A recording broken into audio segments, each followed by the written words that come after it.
সাধাৰণ কথা এই যিটো কা নামৰ আইন এই আইনখনৰ এটা কথা কৈছে যে বাংলাদেশৰ পৰা আমি হিন্দু বাংলাদেশী আনি পেলাই অসমত থম।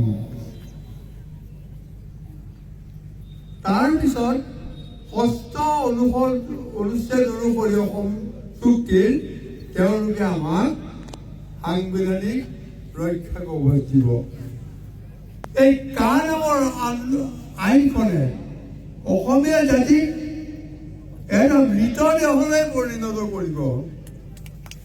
সেইদিনাই আমি মৰি থাকিম যিদিনা এই আইনখন গৃহীত হ'ব বা এই আইনখন ৰূপায়ণ কৰিবলৈ যাব। এটা মৰা মানুহক চৰকাৰে ৬ষ্ঠ শ্ৰেণী অনুসৰি ৰক্ষণাবেক্ষণ যাব। তাতকে লাজ আৰু হাঁহিৰ কথা আছেনে ৰাইজ? তেওঁলোকে এতিয়া মই মোৰ ল'ৰাটোক এৰেষ্ট কৰিছে, মই সেইকাৰণে ইয়াত অহা নাই।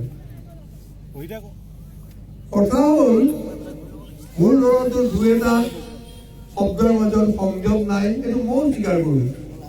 বাবা তেনেকে নকৰে। ইয়াত থকা সেই বেংগলী মানুহখিনি, মাৰোৱাৰী, মুছলিম মানুহখিনি, বিহাৰী মানুহখিনি, সেই বন্ধুসকল, আমি তোমালোকৰ বিৰুদ্ধে যুদ্ধ কৰিবলৈ ওলাই অহা নাই আৰু নকৰোঁ। আমি কৰিম যুদ্ধ বংগালী বিদেশী এগেইনষ্টে হিন্দু।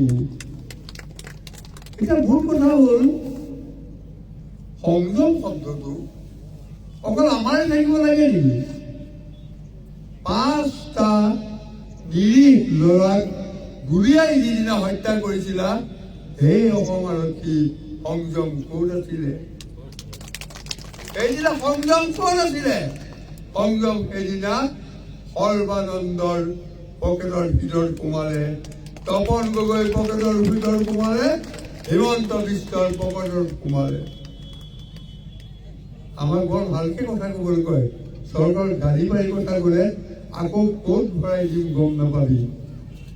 এই যোৱাকালি কথা শিৱসাগৰৰ এজন পুলিচ বিষয়াৰ ওচৰলৈ মোৰ পৰিবাৰ গৈছিলে, ল'ৰাটো ক'ত আছে খবৰ পাম নেকি, আইনগতভাৱে কিবা জনাব নেকি? তেতিয়া শৃংখলৰ মাতৃক এই পুলিচ অফিচাৰজনে ক'লে যে তই মোক ইয়াত আইন শিকাবলৈ আহিছ নেকি? ওলাই যায় ইয়াৰ পৰা। সংযম ক'ত গ'ল? এজন পুলিচ অফিচাৰৰ এগৰাকী অসমীয়া মাতৃক গতিয়াই বাহিৰ কৰি দিম বুলি পাওঁতে তহঁতৰ সংযম ক'ত গ'ল? ক'ত গ'ল? গতিকে কিমান ভোক্তা আছে, মোৰ সঁচাকে দেশটো প্ৰয়োজনতকৈ বেছি অসুস্থ।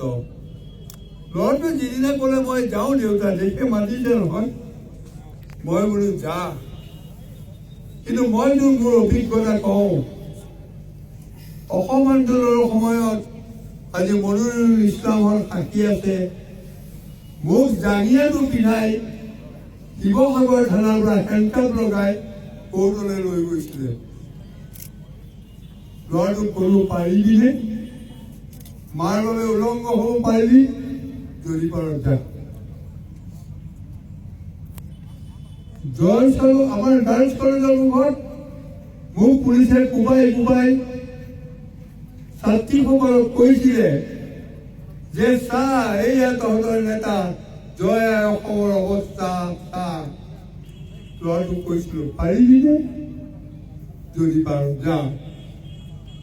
মই আজি অগস্তীয়া নহয়, ইমান মোৰ সন্তানৰ মাতৃ জন্ম হৈছে, এই মাতৃভৱন আপোনালোক থাকিলে কোনো দিন মোৰ ল'ৰাৰ মৃত্যু নহয় আৰু